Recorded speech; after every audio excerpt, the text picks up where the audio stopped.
آپ کو بتایا تھا کہ مفسدات ان چیزوں کو کہتے ہیں جو نماز کو توڑ دیتی ہیں، جن کی وجہ سے نماز ٹوٹ جاتی ہے اور نمازی کو نئے سرے سے نماز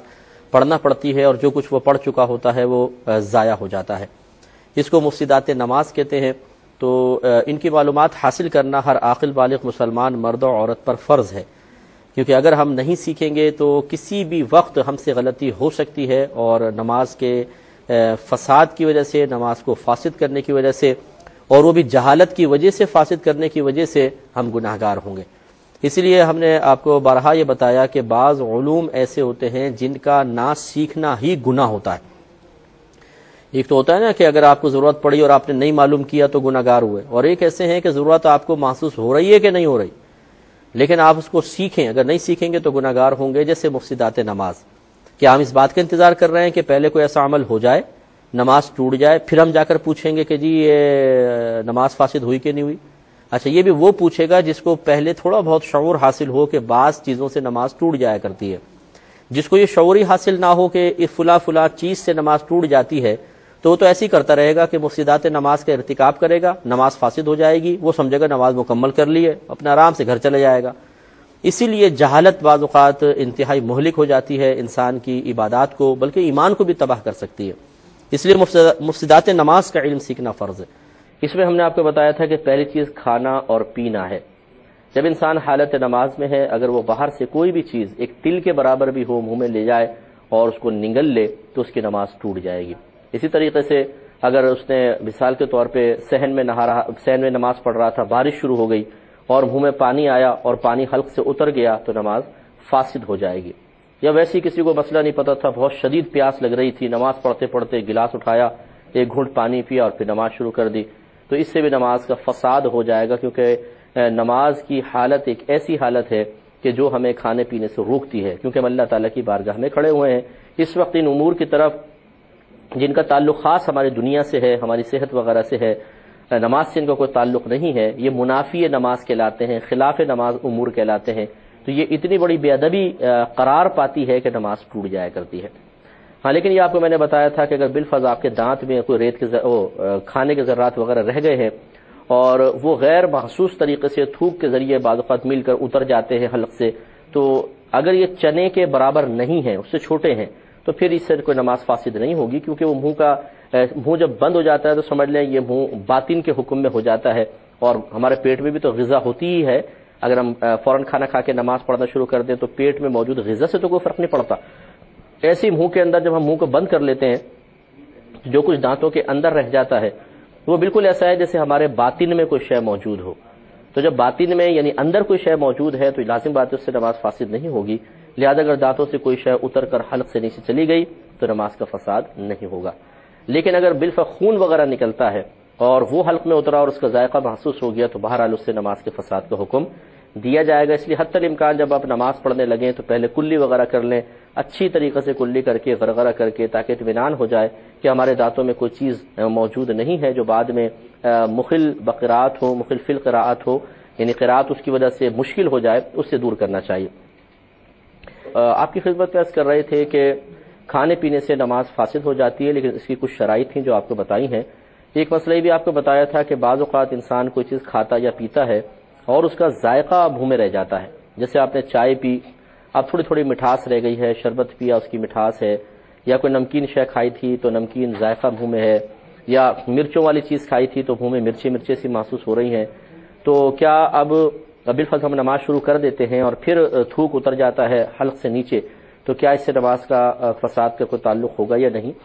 تو یاد رکھیں کہ اگر شے موجود ہے، یعنی اس کے ذرات باقاعدہ موجود ہیں اور پھر وہ حلق سے نیچے اترتے ہیں تو فساد نماز کا حکم ہو سکتا ہے، اور لیکن اگر صرف ذائقہ موجود ہے، اصل شے موجود نہیں ہے، ذرات بالکل بھی نہیں ہے، تو اس سے نماز فاسد نہیں ہوگی۔ یوں سمجھ لیں کہ جیسے چینی تھوڑی سی منہ میں رکھی اور مٹھاس محسوس ہو رہی ہے، پھر نماز شروع کر دی، اور وہ چینی کے ہیں اجزاء بھی، ان کو اچھی طرح سے منہ میں گھول کے پھر پی گئے، تو یقینی سی بات ہے کہ وہ اجزاء چونکہ موجود تھے تو اب نماز فاسد ہو جائے گی۔ لیکن جیسے ہم چائے وغیرہ پیتے ہیں اور پھر صرف مٹھاس ہی رہ جاتی ہے، چائے کے اپنے کو ذرات وغیرہ نہیں ہوتے ہیں، تو اس سے نماز کے فساد کا تعلق نہیں ہے، لیکن اس میں بھی بہتر یہی ہے کہ پہلے انسان کلی کر کے پھر نماز کا آغاز کرے۔ دوسرا ایک بات یاد رکھیں کہ جس سے نماز فاسد ہوتی ہے وہ عمل کثیر ہے. عمل کثیر کا مطلب بڑا عمل کرنا، زیادہ عمل کرنا، جس کے بارے میں اصطلاحی تعریف کے ساتھ وضاحت عرض کرتا ہوں ایک کال کے بعد. السلام علیکم. فقہاء اسلام نے ایک مسئلہ لکھا ہے کہ اگر کسی نے ایک رکن میں 3 بار اپنا ہاتھ اٹھا لیا تو اس کی نماز فاسد ہو جائے گی.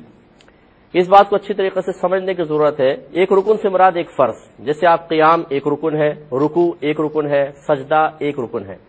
مسئلہ یہ ہے کہ اگر آپ نے مثال کے طور پہ قیام میں اپنی جگہ سے ہاتھ اٹھا لیا، اس طرح کھجایا 1، یہ 2 اور یہ 3، تو فقہاء کے حکم کے مطابق جب یہ تیسری مرتبہ آپ کا ہاتھ اٹھے گا تو نماز آپ کی فاسد ہو جائے گی. اب پہلے اس کی اصل سمجھ لیں، پھر اس مسئلے پہ میں کلام کرتا ہوں کہ مسئلہ یہ ہے کہ اصل 3 بار ہاتھ کا اٹھنا نہیں ہے، اصل ہے ایسا کوئی عمل کرنا کہ دور سے دیکھنے والا اس نمازی کے بارے میں یقین کر لے کہ یہ نماز میں نہیں ہے، جس کو عمل کثیر کہتے ہیں. میں پہلے بھی وضاحت کر چکا ہوں. جیسے مثال کے طور پہ کوئی اپنی گھڑی نکالے، اس میں سے جو ٹائم دیکھے، نماز پڑھ رہا ہے، اب گھڑی نکالی، ٹائم دیکھا، پھر آرام سے ہاتھ میں باندھ رہا ہے، پھر ہاتھ باندھ لیے. تو دور سے دیکھنے والا جب یہ گھڑی نکال کے ٹائم دیکھ رہا ہے اور باندھ رہا ہے تو یہ سمجھے گا کہ نماز میں نہیں ہے. تو یہ اس طرح کا عمل کرنا عمل کثیر کہلاتا ہے، اس سے نماز فاسد ہو جاتی ہے. اب کھجانے کے سلسلے میں کہ بار بار یہ ہاتھ اٹھانا، اس میں کب عمل کثیر بنے گا، کب عمل قلیل رہے گا؟ کیونکہ اگر ایسا عمل کیا کہ دور سے دیکھنے میں دیکھنے والے کو یقین کامل حاصل نہیں ہو رہا کہ یہ نماز میں ہے یا نہیں، یہ نماز میں نہیں ہے، اس کا یقین کامل حاصل نہیں ہو رہا، تو پھر یہ عمل قلیل کہلاتا ہے. اور اگر اس کو دیکھنے پر یقین کامل گویا کہ حاصل ہو رہا ہے تو عمل کثیر کہلاتا ہے. تو اب یہ عمل قلیل اور کثیر میں عوام کیسے فرق کرے، بعض اوقات نہیں ہوتا. تو فقہا کی عادت ہے کہ وہ اپنی طرف سے ایک ضابطہ، ایک قاعدہ، ایک تعداد، کچھ نہ کچھ ایسی چیز مقرر کر دیتے ہیں کہ جس میں لوگوں کو از خود پھر سوچنے کی ضرورت نہیں رہتی، بلکہ وہ اسی کو معیار بنا کر اور اس کے مطابق عمل کر لیں تو کافی ہے. اس پہ میں کلام کروں گا، لیکن کالر منتظر. السلام علیکم. بسم اللہ الرحمن الرحیم. ہم آپ کی خدمت میں عرض کر رہے تھے کہ جب کسی چیز کے بارے میں عوام کو مکلف بنا دیا جائے اندازہ کرنے کے سلسلے میں، اور غالب گمان یہ ہو کہ یہ صحیح اندازہ نہیں کر پائیں گے، تذبذب کے عالم میں مبتلا ہو جائیں گے، پریشان ہو جائیں گے، تو پھر فقہا یہ کام کرتے ہیں کہ وہ اپنی طرف سے اندازہ کر کے کوئی مقدار یا کوئی ایسی تعداد ذکر کر دیتے ہیں کہ جس سے عوام کو پھر یہ سوچنے سمجھنے اور از خود کسی فیصلے تک پہنچنے کی ضرورت نہیں رہتی ہے. اور اس طریقے سے وہ ایک معیار شرعی بن جاتا ہے. کیونکہ جیسے ہم نے آپ کو بتایا کہ اللہ تعالیٰ نے ارشاد فرمایا فَاسْأَلُوا أَهْلَ الذِّكْرِ إِن كُنتُمْ لَا تَعْلَمُونَ، اگر تم نہیں جانتے تو اہل علم سے سوال کرو. تو لہٰذا اہل علم کے پاس آپ آئے، اب آپ کو آنے کا حکم دیا گیا تو لازم بات ہے کہ اہل علم کو بتانے کا حکم ہوگا. تو جب فقہا یہ محسوس کرتے ہیں کہ اس طرح اندازہ قائم کر کے بتا دینے میں عوام کے لیے آسانی ہو، بتا دیتے ہیں. میں 2-3 مثالیں دیتا ہوں. نبی کریم صلی اللہ علیہ وسلم نے 3 دن کی مسافت پر نماز کے، یعنی 3 دن کی مسافت اگر آپ کو طے کرنی ہے، اتنا لمبا سفر کرنا ہے تو نماز قصر کرنے کا حکم ارشاد فرمایا. اب 3 دن کی مسافت، 3 دن تک آپ چلتے رہیں تو پھر کہیں جا کر یعنی گھر سے نکلے اور 3 دن تک دور جانے کا ارادہ ہو تو نماز قصر شروع ہوگی. اب 3 دن کا اندازہ پہلے دور میں دیکھیں اونٹوں پہ سفر ہوتا تھا، خچروں پر، گدھوں پر، پیدل. پہاڑی علاقے بھی ہوتے تھے، سمندری علاقے بھی ہوتے تھے، بری علاقے بھی ہوتے تھے. تو 3 دن کا اندازہ کیسے لگائیں گے؟ اچھا، پھر وہ لگاتار سفر نہیں ہوتے تھے، چلے کہیں بیٹھ گئے، ٹھہر گئے، استنجا پانی کے لیے نماز پڑھ رہے ہیں، کھانا کھا رہے ہیں، سو رہے ہیں، پھر آگے چل پڑے. تو یہ 3 دن کا اندازہ کیسے کریں گے؟ اب اگر ہر شخص کو مکلف بنا دیا جائے کہ آپ اندازہ کریں کتنا سفر طے کیا، اتنا سفر 3 دن میں طے ہوتا کہ نہ ہوتا، تو کیسے کریں گے؟ تو فقہا نے بتایا 92 کلومیٹر دور جانے کا ارادہ ہوگا تو بس جیسے شہر کی حدود سے آپ باہر نکلیں گے مسافر ہو گئے. 92 کلومیٹر کو معیار بنا دیا لوگوں کی آسانی کے لیے. اسی طریقے سے اگر اتنا کثیر پانی ہے کہ جس کا جو بڑا حوض کہلائے، کثیر پانی ہو، تو اس میں اگر نجاست گر جائے، رنگ بو مزہ ظاہر ہو یا رنگ بو مزہ ظاہر نہ ہو، وہ پانی پاک کہلاتا ہے. اب کثیر پانی کسے کہیں گے؟ اگر عوام پہ چھوڑ دیں کہ آپ قلیل اور کثیر کا خود تعین کریں تو بڑی دقت ہو جائے. تو فقہا نے پھر آسانی فراہم کر دی کہ آپ اس کی پانی کی جہاں پر وہ پانیوں سے اس جگہ کی لمبائی چوڑائی کو ضرب کر کے دیکھیں، اگر جواب میں 225 فٹ آ جائے تو سمجھ لیں وہ کثیر پانی ہے. بس یہ ایک اندازہ بتا دیں. اسی طریقے سے اب یہاں آ جائیں، نماز میں اس طرح ہاتھ اٹھانا کہ دور سے دیکھنے میں وہ ایسا لگے کہ نماز میں نہیں ہے اور اس کو عمل کثیر قرار دیا جائے اور اس کی وجہ سے نماز فاسد ہوتی ہے. اگر یہ فیصلہ عوام پہ چھوڑ دیا جاتا تو کافی مشکل پیش آتی ہے، کوئی شخص پریشان ہو جاتا، پتہ نہیں عمل اس میں داخل ہے یا نہیں ہے، تو فقہا نے پھر آسانی کے لیے ایک معیار بتا دیا کہ ایک رکن میں اگر 3 دفعہ آپ کا ہاتھ اٹھ گیا تو آپ کی نماز ٹوٹ جائے گی۔ لیکن یہ یقیناً سابقہ دور کے اعتبار سے ہے کہ وہاں پر خشوع و خضوع بھی تھا، تقوی تھا، پرہیزگاری تھی، احتیاط تھی، اللہ تعالیٰ کی بارگاہ کے آداب وہ لوگ اچھی طرح جانتے تھے، تو انہوں نے یہ ایک معیار مقرر کیا جو ایز اٹ از آج کل کے دور میں اگر ہم مقرر کر دیں تو مسجد میں سینکڑوں کی نمازیں ضائع ہونے کا حکم دیا جائے گا۔ اس کی وجہ یہ ہے کہ جیسے ہمارے اسکول کالج کے نوجوان ہیں، یہ خاص طور پہ نماز پڑھتے ہیں تو ایسا لگتا ہے کہ ان کے اندر کوئی پارا ہی بھرا ہوا ہے، کبھی یوں کریں گے، کبھی یوں کریں گے، کبھی یہ کھجایا، کبھی یہ ہاتھ اٹھایا، کبھی گھڑی کو ٹھیک کر رہے ہیں، ہاتھ بار بار اٹھے گا۔ آپ اندازہ غور کر لیجئے گا کہ ان کا ایک رکن میں 3 نہیں 10 بار ہاتھ اٹھتا ہے۔ تو اگر ہم اس طرح اس سابقہ مسئلے پر حکم دے دیں اور نماز کے فساد کا حکم ہر ایک پر کیا جاتا رہے تو کثیر لوگوں کی نمازیں نہیں ہوں گی، اور مایوسی بھی اس سے پھیلتی ہے کہ اگر آپ ایک شخص کو کہتے ہیں بھائی تم نے اس طرح کیا، وہ کہے گا یہ تو میں ہر دفعہ ہی کرتا رہا ہوں، میرے ہاتھ بہت اٹھتے ہیں، تو آپ نے کہا کوئی نماز نہیں، دوبارہ پڑھیں، دقت ہوگی۔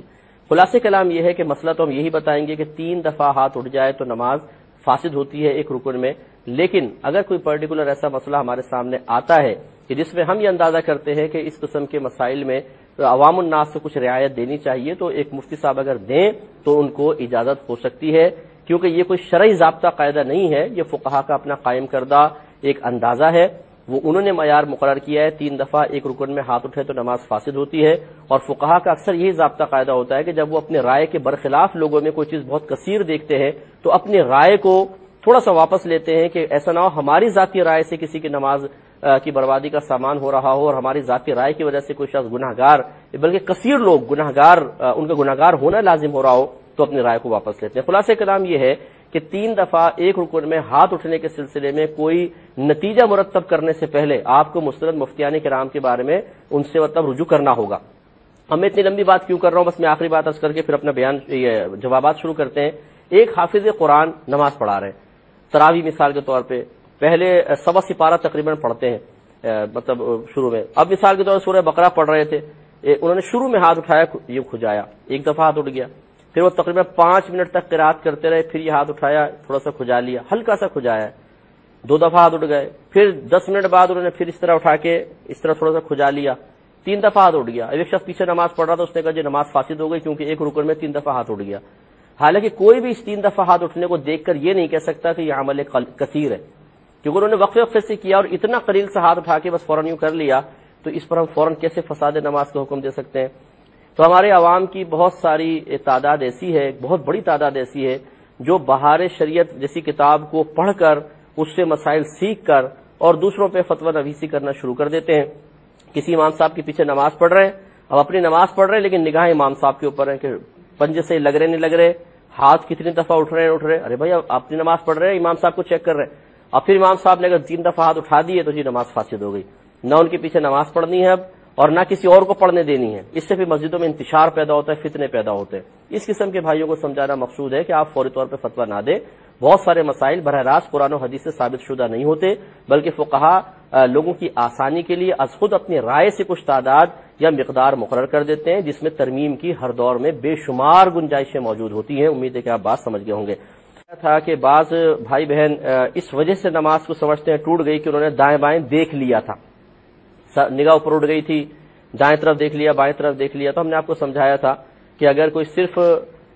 آنکھوں سے ٹیڑھی کر کے آنکھیں دیکھے، چہرہ بالکل نہ گھومے، تو اس میں 2 صورتیں ہیں، ضرورتاً ایسا کیا ہے یا بلا ضرورت ایسا کیا ہے۔ اگر بغیر کسی ضرورت کے کیا ہے تو یہ مکروہ تنزیہی ضرور ہے، یعنی شریعت نے اس کو ناپسند کیا ہے لیکن گناہ نہیں،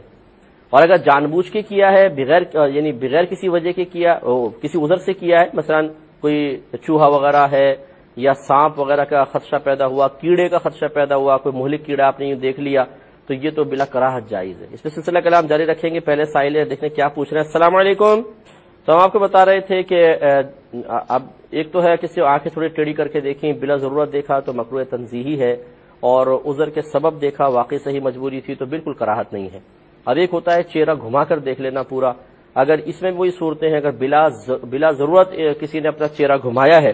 تو یہ، لیکن اس میں زیادہ تھوڑا سخت حکم ہے، یہ مکروہ تحریمی بنتا ہے کہ پورا اپنے چہرہ گھما لیا، مکروہ تحریمی ہے۔ اور اگر تھوڑا بہت چہرہ اس طرح ہوا ہے اور چاہے بغیر کسی وجہ کے ہوا ہے تو یہ وہ آنکھوں کے حکم میں آئے گا کہ یہ مکروہ تنزیہی ہوگا. لیکن اگر صحیح مجبوری کی بنا پر پورا چہرہ بھی گھوم گیا تو اس میں کوئی کراہت نہیں ہے. جیسے بعض اوقات ہوتا ہے انسان کسی ایسے علاقے میں رہتا ہے کہ سانپ یا بچھو وغیرہ اکثر نکل آتے ہیں گھر میں، کیڑے کانٹے مہلک، تو اس میں ایسا محسوس ہوا کافی ادھر کہ کچھ ہے تو اس نے تھوڑا سا یوں کر کے گھما کر دیکھ لیا کہ ایسا نہ ہو میں انتظار کرتا رہوں اور وہ چیز مجھے کاٹ لے،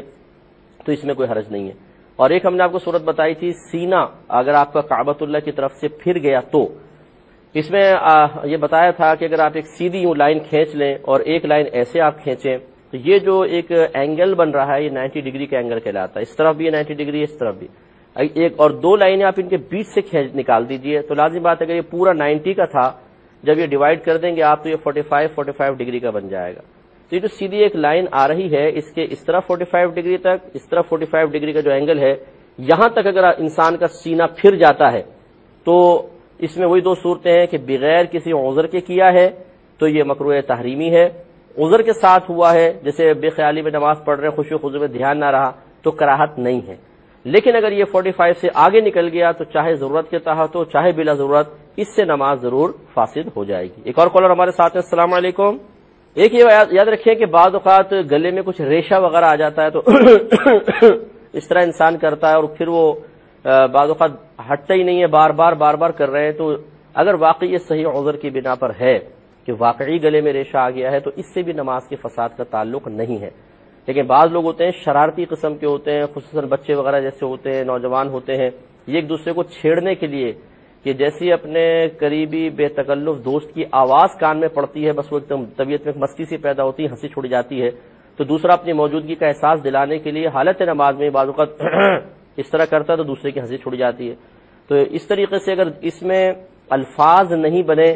صرف آپ نے ایک مستی کا مذاق کا ارادہ کیا ہے تو تب بھی یہ حرام فعل ہے، کیونکہ اس سے نماز ٹوٹے گی تو نہیں لیکن بہرحال گنہگار ہوں گے، کیونکہ حالت نماز میں اللہ تبارک و تعالیٰ کی طرف کامل توجہ چاہیے تھی اور یہ فعل کامل توجہ نہ ہونے کے اوپر نشاندہی کر رہا ہے، اس پر دال ہے. دوسری بات یہ کہ نماز میں اللہ تعالیٰ کی طرف سے توجہ ہٹانا یہ شیطان کا کام ہے. نبی کریم صلی اللہ علیہ وسلم نے ارشاد فرمایا کہ اللہ تعالیٰ نے خاص شیطان پیدا کیا ہے جو نماز میں وسوسے ڈالنے کے لیے مقرر ہے، گویا کہ وہ ہمیں اس طرح آزمائش میں مبتلا کرتا ہے، اب ہمیں اس سے لڑنا ہے، اس کے وسوسوں کو ٹالنا ہے. تو جہاں اس طرح کے انسان موجود ہوں تو خود سوچئے کہ وہاں شیطان کا کام کس قدر آسان ہو جائے گا. لیکن بہرحال اس طرح اگر الفاظ نہیں بنے ہیں تو نماز ٹوٹے گی نہیں، گناہگار ہوں گے. اور اگر الفاظ بن گئے جیسے اوہ اس طرح کسی کوئی الفاظ بن گئے مذاق مستی میں کر رہے ہیں تو اس سے پھر نماز بھی فاسد ہو سکتی ہے. کہ ہنسنے سے بھی نماز ٹوٹ جایا کرتی ہے، لیکن ہنسنے کی 3 صورتیں ہوتی ہیں جن میں عربی میں تو اس کے لیے 3 الگ الگ نام ہیں. ہمارے یہاں بھی کبھی کبھی کہہ دیتے ہیں الگ الگ نام سے، ہم اس کو ہنسنا ہی کہتے ہیں. ایک تو ہوتا ہے کہ بغیر آواز کے ہنسنا جس کو ہم مسکرانا بھی کہہ دیتے ہیں اور عربی میں اس کو تبسم کہتے ہیں. ایک ہوتا ہے کہ اتنی آواز سے انسان ہنسے کہ اپنے کان تک آواز سنے دوسرے تک نہ پہنچے، یعنی اطراف میں 3-4 ادھر افراد تک نہ پہنچے، ایک آدھ کوئی قریب ساتھ ہے ہلکی سی آواز پہنچ گئی تو ایک الگ مسئلہ ہے. اسے کہتے ہیں دہک، ہماری اردو میں اس کو ہنسنا ہی کہتے ہیں. اور ایک ہنسنا ایسا ہوتا ہے کہ وہ ذرا تھوڑا سا بلند آواز سے ہوتا ہے اور اطراف کے 3-4 آدمی ادھر کے 3-4 آدمی ادھر کے بھی بآسانی اس آواز کو سن لیں تو شرعی اصطلاح میں اس کو قہقہہ کہا جاتا ہے. ہم اس کو ہنسنا ہی کہتے ہیں. ہمارے عرف میں قہقہہ ہوتا ہے وہ جیسے جنات فرضی قہقہے ان کے بنائے ہوئے ہو ہا ہا ہا ہا، تو ہم سمجھتے ہیں کہ اس طریقے سے کوئی بہت بلند آواز سے ہنسے گا تو اس کو قہقہہ کہتے ہیں. لیکن شریعت یا عرب لوگ اتنی آواز سے کہ آپ کی آواز اطراف کے 3-4 افراد تک دونوں طرف پہنچ جائے اسے قہقہہ سے تعبیر کرتے ہیں اور اس سے انسان کی نماز ٹوٹ جاتی ہے. ایسے اگر کوئی نماز جنازہ پڑھ رہا ہے تو نماز جنازہ بھی فاسد ہو جائے گی. اس لیے ہمارے وہ نوجوان جو بلوغت کے بعد خاص طور پر نماز جو پڑھ رہے ہوں اور کبھی وہ اس طرح ہوا ہو کہ کوئی بے تکلف دوست ان کے ساتھ آ کے کھڑا ہو گیا ہو تو اس میں ویسی ہنسی آ جاتی ہے آدمی کو بے تکلف دوست کی وجہ سے. بعض اوقات تو کوہنیاں مارتے ہیں نماز پڑھتے ہوئے، دھکے دیتے ہیں، بعض اوقات مکے ایک دوسرے کو مارتے ہیں. یہ بھی معاذ اللہ منظر دیکھا ہے، تو یہ بہت بری بات ہے. بہرحال اگر کوئی آواز سے ہنسا تو اس کی نماز ٹوٹ جائے گی. تو اگر کسی ایسے کوئی شخص تھا جو بالغ تھا اور اس نے نماز کے دوران ہنس پڑا تھا اور اس کو احساس نہ رہا اور اس نے سمجھا میں نماز میری کنٹینیو رہے گی اور وہ پڑھتا رہا، تو یقینی سی بات ہے کہ اس کی وہ نماز نہیں ہوئی. اللہ تبارک و تعالیٰ کی بارگاہ میں توبہ بھی کریں اور ان نمازوں کی قضا کرنی ہوگی۔ اسی طریقے سے ایک شرعی مسئلہ یہ ہے کہ دیکھ کر قرآن پڑھنے سے بھی نماز ٹوٹ جایا کرتی ہے۔ یہ عند الاحناف ہے، ہمارے نزدیک ٹوٹ جاتی ہے، امام شافعی رحمۃ اللہ علیہ کے نزدیک دیکھ کے نماز یعنی قرآن دیکھ کر پڑھنے سے نماز میں کوئی فرق نہیں پڑتا ہے۔ اسی لیے آپ دیکھیں گے کہ بعض اوقات حرمین شریفین میں بعض امام پڑھا رہے ہوتے ہیں اور سامنے ہی قرآن رکھا ہوتا ہے، وہ دیکھ کے پڑھا رہے ہوتے ہیں تراویح بعض اوقات، تو چونکہ وہ امام احمد بن حنبل کے فقہ کو اکثر فالو کرتے ہیں اس لیے ان کے ہاں صحیح ہے، لیکن حنفی شخص اگر اس طرح دیکھ کر قرآن پڑھے اور زبان سے پڑھے، ایک تو ہوتا ہے کہ جیسے سامنے دیوار پہ کچھ لکھا ہوا ہے، انسان مثلا با جماعت نماز پڑھ رہے تھے، نگاہ اڑ گئی اور دل میں اس کو پڑھنے لگے، تو اس سے نماز فاسد نہیں ہوگی، لیکن یہ بھی فعل نماز کے دوران اس طرح کرنا مکروہ ہوگا۔ لیکن اگر کسی نے اتنی آواز سے پڑھا کہ اپنے کان تک آواز پہنچ گئی، جیسے اکیلے ہم گھر میں ہیں اور کوئی چیز قرآن پاک وغیرہ کھلا ہوا ہے اور ہم اس کو دیکھ کر پڑھنا شروع کر دیں تو اس سے نماز ٹوٹ جائے گی۔ اسی طریقے سے یاد رکھیں کہ آپ نماز ادا کر رہے تھے اور کسی نے کوئی بات پوچھی اور آپ نے جواب کے قصد و ارادے سے اس کو جواب دے دیا تو نماز فاسد ہو جائے گی۔ جیسے مثال کے طور پر جواب سے بس سمجھ لیں نماز فاسد ہوتی ہے، اصول بنیادی یہ ہے، تو کسی نے اگر آپ کو سلام کیا اور آپ نے جواب دے دیا نماز ٹوٹ جائے گی۔ ایسے ہی اگر کسی نے کوئی غم کی خبر سنائی، کسی کو سنا رہا تھا کہ بھئی اس طرح ہو گیا، آگ لگ گئی، فلاں ہو گیا، اور آپ نے کہہ دیا انا للہ و انا الیہ راجعون، جواب کے قصد و ارادے سے نماز ٹوٹ جائے گی۔ اسی طرح کسی نے آ کے خبر دی بھئی مبارک ہو آپ کا وہ کام ہو گیا، اور ہم جواب کے قصد و ارادے سے نماز میں کہیں الحمدللہ تو نماز ٹوٹ جائے گی۔ ایسی اگر کسی کو چھینک آئی اور اس نے الحمدللہ کہا اور ہم نے جواب کے قصد و ارادے سے یرحمک اللہ کہہ دیا، اس سے بھی نماز ٹوٹ جائے گی۔ تو خلاصہ کلام یہ ہے کہ اگر کوئی ہم سے کوئی بات کرتا ہے اور ہم جواب کے قصد و ارادے سے اس کو کچھ جواب اتنی آواز سے دے دیتے ہیں کہ ہماری آواز خود ہمارے اپنے کان سن لیں تو اس سے نماز فاسد ہو جائے گی۔ اچھا، اب ایک یہ بات یاد رکھیے کہ جیسے آیت درود بعض اوقات کوئی پڑھ رہا ہے، مثلا ان اللہ وملائکتہ یصلون علی النبی یا ایھا الذین آمنوا صلوا علیہ وسلموا تسلیما، تو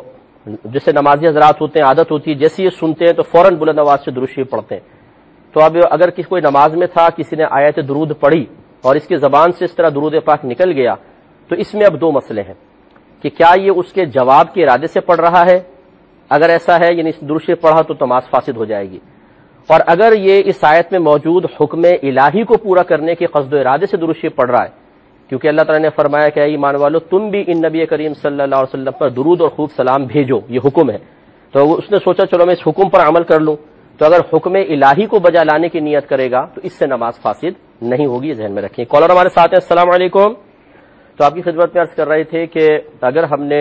مثلا کسی نے آیت درود پڑھی اور کسی شخص کی زبان سے آیت درود سن کر بے اختیار درود نکل گیا، تو اب اس کو خود غور و تفکر کر لے اپنی نیت پر کہ کیا ایک تو ہے جیسے امام حضرات ہوتے ہیں دعا کے اندر یہ آیت درود پڑھتے ہیں تو تمام مقتدی بلند آواز سے ایک جواب سا دیتے ہیں، گویا کہ وہ جب آیت درود پڑھتے ہیں تو یہ بلند آواز سے درود شریف پڑھ دیتے ہیں۔ اگر اسی طرح اس نے جواب کے قصد و ارادے سے درود شریف پڑھا ہے تو نماز ضرور ٹوٹے گی، لیکن اگر اس نے اللہ تبارک و تعالی کے اس حکم کی فرما برداری کرنے کا قصد و ارادہ کیا ہے جو اس آیت درود میں موجود ہے تو پھر نماز کا فساد نہیں ہوگا۔ یہ مزید چند مسائل بیان کرتے ہیں۔ ایک ہے کہ اگر کوئی حالت نماز میں چل پڑا تو اس سے بھی نماز فاسد ہو جاتی ہے، لیکن چلنے کی مقدار جب عمل کثیر تک پہنچے گی تو فساد نماز کا سبب بنے گی۔ عمل کثیر نہیں ہے بلکہ عمل قلیل ہے تو نماز فاسد نہیں ہوگی۔ عمل کثیر اور قلیل آپ کو بتا چکا ہوں، اس کا اندازہ اس چلنے کے معاملے میں فقہا نے لگایا ہے کہ اگر کوئی لگاتار 3 قدم چل لے تو گویا کہ اس نے عمل کثیر کیا، اور جس نے عمل کثیر کیا اس کی نماز فاسد ہو جائے گی۔ تو چنانچہ اگر کوئی بالفرض نماز پڑھ رہا تھا، پڑھتے پڑھتے اس نے سوچا چلو اگلی صف میں چلا جاتا ہوں، اور اس طرح مسئلہ بھی ہوتا ہے، اچھی طرح یاد رکھیں کہ اگر بالفرض اگلی صف قائم ہو گئی اور اس میں جگہ خالی ہے لیکن پیچھے والوں نے سستی کی اور صف قائم کر لی ہے، تو پیچھے والے ایک شخص کو چاہیے کہ وہ آگے جا کے اس صف کی خلا کو پورا کرے، اور اس کے لیے جیسے فقہا نے ارشاد فرمایا کہ 3 قدم لگاتار چلنے سے نماز فاسد ہو جاتی ہے، تو اگر یہ 2 لمبے ڈگ بھر لے یعنی لمبے لمبے قدم اٹھائے تو آرام سے اگلی صف میں داخل ہو سکتا ہے۔ تو 3 قدم نہ چلے بلکہ 2 قدم چل کر اگر یہ صف کو مکمل کرتا ہے تو یہ بالکل شرعاً جائز بھی ہے، بلکہ لازم ہے کہ انسان اس خلا کو پورا کرنے کے لیے اگر اس کو حالت نماز میں بھی چلنا پڑے تو وہ چلنا اجازت ہے۔ جیسے مثال کے طور پہ اگلی صف میں سے کسی کا وضو ٹوٹ گیا، تو اب ہمارے نمازی کو تو خیر پتہ ہی نہیں ہوتا کہ وضو ٹوٹ بھی جائے تو وہ نماز پڑھتے رہتے ہیں، پھر آخر میں پوچھتے نہیں نا وضو ٹوٹ گیا تھا کیا کرنا تھا مجھے۔ تو یہ ہمارا المیہ ہے کہ ہم عبادت شروع کر لیتے ہیں لیکن اس کے بارے میں مکمل مسائل ہمیں بعض اوقات 20 سال 25 سال تک بھی معلوم نہیں ہوتے۔ تو حکم شرع یہی ہے کہ اگر کسی کا دوران نماز وضو ٹوٹ جاتا ہے تو رحمت کونین صلی اللہ علیہ وسلم نے ارشاد فرمایا کہ وہ ناک پر ہاتھ رکھ کر چلا جائے۔ تو ناک پر ہاتھ رکھنا اس لیے کہ تاکہ لوگوں کو ایک گمان ہو کہ اس کی نکسیر پھوٹ گئی ہے، شاید خون نکل آیا، تو اس طرح اس کا پردہ بھی رہ جائے گا اور یہ کہ لوگ اس کو سمجھیں گے وہ ذرا ٹھیک ہے۔ تو حکم شرع یہ ہوتا ہے کہ وہ جب اس کے وضو ٹوٹ جائے تو پھر کھڑا نہیں ہو سکتا انسان، فوراً سے پیشتر اس کو سب سے نکل جانے کا حکم ہے۔ اگر کوئی شخص شرم میں، مروت میں، ڈر میں، خوف میں کھڑا رہا کہ چلو وضو تو میرا گیا، ایسی نماز پڑھ لیتا ہوں، ایسی مطلب اٹھک بیٹھک ہو جائے گی میری، نماز تو نہیں ہوگی، تو یاد رکھیں کہ چونکہ یہ قطع صف کا سبب بن رہا ہے، اس کی وجہ سے صف مکمل نہیں ہو پا رہی، درمیان میں کھڑا ہو گیا، اور قطع صف جو ہے کرنا، جان بوجھ کے کرنا، یہ گناہ کبیرہ ہے، کیونکہ نبی کریم صلی اللہ علیہ وسلم نے قطع صف کی بہت شدید مذمت فرمائی ہے، لہذا اس شخص کے لیے حکم شرع یہی تھا کہ یہ فوراً اس صف سے علیحدہ ہو جاتا۔ اور یہ یاد رکھیں کہ اگر کوئی شخص کسی کا وضو ٹوٹ گیا اور وہ نماز کو پڑھتا رہا یہ سوچ کے کہ میرے لیے جائز ہے، یعنی حرام سمجھ کے نہیں، حلال سمجھ کر، تو وہ کافر بھی ہو سکتا ہے، کیونکہ جو بلا وضو جان بوجھ کر نماز پڑھے یہ سوچ کر کہ نماز کو اتنی اہم شے نہیں ہے کہ اس کے لیے میں اتنا اہتمام کروں، تو اس میں تحقیر نماز بھی ہے، توہین نماز بھی ہے، اللہ تعالیٰ کے حکم کی تحقیر ہے، تو یہ حکم کفر میں آئے گا۔ لیکن اگر کوئی شخص حرام ہی سمجھتا ہے، ناجائز سمجھتا ہے، لیکن وہی جیسے میں نے آپ کو عرض کیا خوف ہے، ڈر ہے، اسے یا مسئلہ معلوم نہیں، جہالت ہے، اب وہ گھبرا گیا کہ میں کیا کروں، توڑ کے جاؤں، ٹھہر جاؤں، لوگوں کو عموماً معلوم نہیں ہوتا، تو وہ نماز پھر جاری رکھتے ہیں، رکوع سجود کرتے رہتے ہیں، آخر میں پھر ان کو پتہ چلتا ہے کہ جی جب کسی سے پوچھتے ہیں تو یہ مسئلہ تھا، تو بہرحال وہ گناہ کبیرہ کے اب بھی مرتکب ہوئے، اس لیے کہ قطع صف گناہ تھا، ایک اس کا گناہ، دوسرا علم نہ سیکھنے کا گناہ۔ تو جیسے ہی وضو ٹوٹے حکم شرع یہ ہے کہ ناک پہ ہاتھ رکھ کے پیچھے نکل جائیں۔ اب لازم سی بات ہے جب آپ جائیں گے اگر پیچھے صفوف ہے تو تھوڑا تھوڑا آپ درمیان میں صف کو چیریں گے پھر نکلیں گے، تو یہ چاہے صف آپ چیرتے چلے جائیں، آپ یوں بھی کر سکتے ہیں پہلے کونے پہ چلے جائیں، پھر کونے سے آپ دیوار کے ساتھ ساتھ پیچھے نکل جائیں، ہر شخص چاہیے اس کو تھوڑا سا راستہ دے دے، آپ نکل جائیں، حالت نماز میں راستہ دے دے آپ نکل جائیں، لیکن کرنا پڑے گا۔ اچھا اب جب آپ نکل گئے تو آگے صف خالی ہو گئی، جگہ خالی ہو گئی۔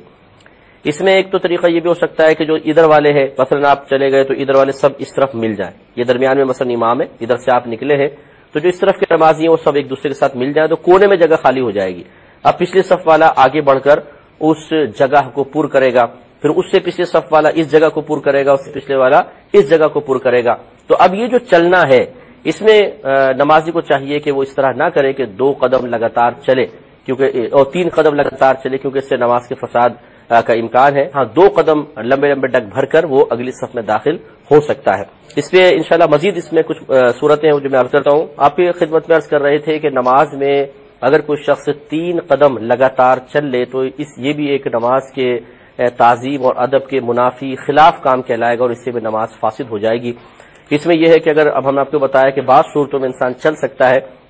جب کوئی صحیح ضرورت ہو، مثال کے طور پہ اگر اگلی صف میں جگہ خالی نظر آ رہی ہے اور پیچھے چاہے آپ نیت بھی باندھ چکے ہوں تو اگلی صف کی خلا کو ختم کرنا واجب ہے، تو ایسی صورت میں انسان کو چاہیے کہ وہ آگے بڑھ کر اس خلا کو پر کرے، اور اس کے لیے لیکن یہ ضرور ہے کہ فقہا کے قول کی رعایت بھی کر لی جائے کہ 3 قدم نہ اٹھنے پائیں، 2 لمبے قدم اٹھا کر وہ آرام سے اگلی صف میں پہنچ سکتا ہے کہ اتنا لمبا فاصلہ نہیں ہوتا، آرام سے پہنچ سکتے ہیں، تو وہ پہنچ جائے تو اس سے نماز فاسد نہیں ہوگی۔ ایسی ہی بعض اوقات ایسا ہوتا ہے کہ ایک امام ہے اور ایک مقتدی ہے، ان کے ساتھ کھڑے ہو کے نماز پڑھ رہا ہے، تو ایک مقتدی تو امام کے ساتھ کھڑے ہو کے پڑھ سکتا ہے، اگر 2 مقتدی امام کے ساتھ شامل ہو جائیں تو یہ صحیح نہیں ہے، مکروہ صورت ہے۔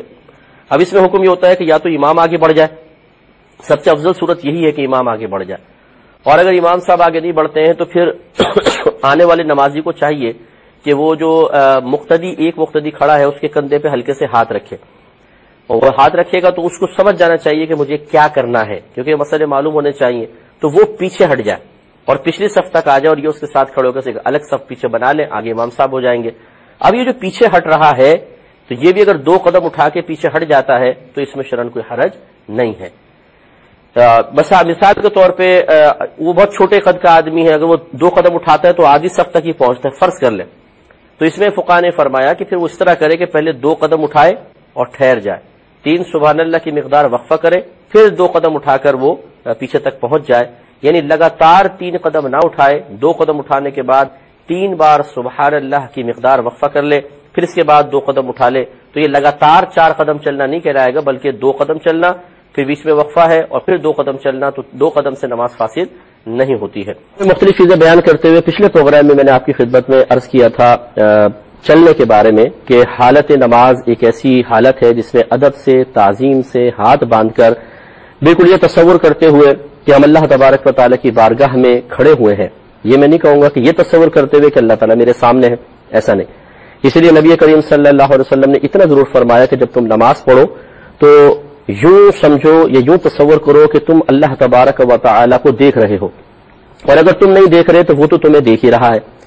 تو یہ سامنے ہم نہیں کہہ سکتے کہ ہم اللہ تعالیٰ کے سامنے کھڑے ہوئے ہیں، کیونکہ یعنی اس سینس میں جیسے ایک شخص ہمارے سامنے ہوتا ہے، اس طرح اللہ تبارک و تعالیٰ کے بارے میں تصور قائم کرنا قطعی غلط ہے، اور اس تصور کو قائم کرتے ہوئے الفاظ کی صورت میں اس کو بیان کرنا بھی غلط ہوگا، کیونکہ اللہ تبارک و تعالیٰ ہماری مثل نہیں ہے، وہ جسمانیت سے پاک و صاف ہے، وہ کسی سمت سے پاک و صاف ہے، آگے پیچھے دائیں بائیں اوپر نیچے اللہ تبارک و تعالیٰ کی ذات ان سمت کی قیود سے پاک و صاف ہے۔ بس اتنا کہ ہم اللہ کی بارگاہ میں کھڑے ہوئے ہیں۔ اب یہ ادب کے ساتھ کھڑا ہونا اس بات کا تقاضا کر رہا ہے کہ ہم عام حالت میں جیسے نماز کی حالت کے علاوہ چلتے پھرتے ہیں ایسا نہ کریں، اگر کریں گے تو یہ ادب نماز کے منافی ہوگا۔ اس لیے میں نے آپ کی خدمت میں عرض کیا تھا کہ اتنا زیادہ چلنا کہ جو کثیر چلنے میں کہلائے شمار ہو یا اس کو عمل کثیر کہا جا سکے، اس سے نماز فاسد ہو جاتی ہے، جس کا فقہاء نے اندازہ فرمایا ہے 3 قدم، کہ اگر کوئی نمازی لگاتار 3 قدم اٹھا لیتا ہے تو گویا کہ وہ ایک طرح سے زیادہ چل لیا، ایک ایسے اس نے قدم اٹھائے ہیں کہ جو سمجھ لیں احترام نماز کے بہت زیادہ منافی ہیں، خلاف ہیں، جس کی وجہ سے نماز ٹوٹ جائے گی۔ اور اگر کوئی 3 قدم نہیں چلا، بلا ضرورت 1 یا 2 قدم چلا، تو یہ مکروہ تحریمی ہے، گناہ ہے کہ کیوں خواہ آدمی آگے پیچھے ہو رہا ہے، تو اس میں بھی گناہگار ہوگا۔ لیکن اگر صحیح ضرورت کی وجہ سے وہ 1 یا 2 قدم چلتا ہے تو اس کی اجازت ہے، آگے بڑھ جائے یا پیچھے ہٹ جائے یا دائیں ہو یا بائیں ہو، 1-2 قدم اگر وہ چلتا ہے تو اس کی شریعت نے ضرورت کے تحت اجازت دی ہے۔ اس کی میں نے آپ کو صورتیں بتائی تھی کہ مثال کے طور پر اگر ایک آگے صف قائم ہے اور کسی شخص کا وضو ٹوٹ جاتا ہے اور وہ صف کو چھوڑ کے چلا جاتا ہے، تو پھر پیچھے والے پر واجب ہے کہ وہ 2 لمبے قدم اٹھاتے ہوئے، 3 نہ بننے پائیں، 2 لمبے قدم اٹھاتے ہوئے اگلی صف تک پہنچ جائے اور اس خلا کو پور کر دے۔ ایسے ہی اگر کوئی ایک امام کے ساتھ نماز پڑھ رہا ہے، کوئی نمازی دیر سے آیا، تو حکم شرع یہ ہوتا ہے کہ اگر ایک نمازی ہوتا ہے تو وہ امام کے ساتھ کھڑا ہو جاتا ہے، جیسے یہ آگے امام ہے، اس کے پیچھے مقتدی کھڑا ہوگا۔ لیکن اگر 2 مقتدی ہو جائے تو یہ اس کے ساتھ نہیں کھڑا ہو سکتا، بلکہ اس کے کندھے پہ ہلکے سے ہاتھ رکھے گا اور اس نمازی کو چاہیے کہ پیچھے ہٹ جائے۔ بلکہ افضل اور اولا صورت یہ ہوتی ہے کہ اگر امام صاحب کے آگے جگہ ہو تو وہ 2 قدم چل کر اگلی صف میں داخل ہو جائے، وہاں پہ امامت کرے اور یہ شخص مقتدی کے ساتھ کھڑا ہو جائے بعد میں آنے والا۔ لیکن اگر امام صاحب کے آگے گنجائش نہیں ہے، جیسے دیوار ہے، صرف ایک سجدہ ہی کر سکتے ہیں، تو پھر یہ اس کے لیے حکم ہے کہ اس پیچھے والے شخص کے مقتدی کے کندھے پہ ہلکے سے ہاتھ رکھے گا، اور اگر اس کو واقعی مسئلہ معلوم ہے اور ہونا بھی چاہیے تو وہ پھر 2 قدم لگاتار اٹھاتا ہوا، بڑے بڑے قدم اٹھائے پیچھے آ جائے، 3 قدم نہ اٹھائے کیونکہ یہ مفسد نماز ہو سکتے ہیں۔ اسی طریقے سے اگر بالفضا آپ نماز پڑھ رہے تھے اور برابر والا آدمی نکل گیا، اور آپ مثال کے طور پہ یہ امام ہے، آپ اس طرف کھڑے ہوئے، ایک آدمی یہاں سے نکل گیا، تو حکم ہے کہ پھر آپ مل جائیں۔ تو اب آپ یہ تھوڑا سا سائڈ میں سرکے ہیں اور ایک طرح سے نماز میں چلے ہی ہیں، چاہے وہ سائڈ میں ہٹنا کہلائے۔ اسی طریقے سے اس طرف سے اگر آپ کوئی نمازی چلا گیا، اس طرف آپ ہٹ گئے، تو اس سے بھی نماز کا فساد کا کوئی تعلق نہیں ہے، کیونکہ آپ واقعی ہٹ رہے ہیں، دائیں بائیں ہو رہے ہیں۔ ایک مسئلہ یاد رکھیے کہ بعض اوقات کچھ الفاظ بلا اختیار انسان کی زبان سے نکل جاتے ہیں، جیسے کہیں درد ہے جسم میں، ایک دم یوں ہو گیا، جیسے رکوع میں جا رہے ہیں، سجود میں جا رہے ہیں، تو الفاظ غیر اختیاری طور پر نکل گئے، یا شدید کھانسی ہے کسی شخص کو اور کھانسی میں ایسے الفاظ بن گئے، تو یہ اس قسم کے جو مجبوراً غیر ارادی طور پہ زبان سے نکلتے ہیں، واقعی کسی صحیح عذر کی بنا پہ نکلتے ہیں، یہ معاف ہوتے ہیں۔ لیکن اگر کوئی انسان جان بوجھ کر ایسے الفاظ نکالے یعنی وہ کنٹرول کر سکتا ہے، وہ ایسے الفاظ کی ادائیگی سے بچ سکتا ہے، لیکن پھر جان بوجھ کے نکالتا ہے تو اس کی نماز کے فساد کا حکم ہوگا اگر کم از کم 2 حروف بن جاتے ہیں. جیسے مثال کے طور پہ چھینک آئی، اب اس کو دبائے وہ چھینک کو، ٹھیک ہے، لیکن ہا چھی زور سے ہا چھی، اب اس طریقے سے ہا چھی کہنا، تو یہ اس طریقے اگر واقعی وہ دبا سکتا ہے لیکن پھر ایسے الفاظ ادا کرتا ہے تو اس میں فساد نماز کا حکم ہوگا. اسی طرح جماہی آئی تو بعض لوگ آپ نے دیکھا ہوگا ہاں ہاں ہاں کرتے، تو وہ اگر نماز کی حالت میں اس نے ہا کیا 2 حروف بن جائے تو اس سے بھی نماز فاسد ہو جائے گی، یہ احترام نماز کے خلاف ہے. ہاں یہ ہے کہ اگر بغیر آواز کے کوئی جماہی لیتا ہے اس سے نماز فاسد تو نہیں ہوتی، لیکن اگر جان بوجھ کے جماہی لی ہے تو مکروہ ضرور ہے، کیونکہ جماہی شیطان کے اثر کا نتیجہ ہے، اور شریعت اس بات کو محبوب نہیں رکھتی کہ کوئی اللہ تبارک و تعالیٰ کی بارگاہ میں کھڑا ہوا ہو اور پھر شیطان کی ایک طرح سے اطاعت یا اس کی طرف سے دی گئی سستی میں مبتلا ہو کر اس طرح جماہی لے. اور اگر غیر ارادی طور پر اچانک آئی اور وہ اس کو توجہ نہیں رہی اور پھر اس نے جماہی لے لی ہے، آواز وغیرہ نہیں نکلی، تو پھر اس میں کراہت اتنی نہیں ہوتی. پھر بھی اس کو دبانا چاہیے، منہ نہ کھولے، کوشش کرے، لیکن یہ زیادہ سے زیادہ اگر کراہت پیدا بھی ہوگی تو مکروہ تنزیہی ہوگی. مکروہ تنزیہی اس عمل کو کہتے ہیں کہ جس کا کرنا شریعت کو ناپسند تو ہو لیکن اس حد تک نہیں کہ اس کے کرنے والے کو شریعت گناہگار قرار دے.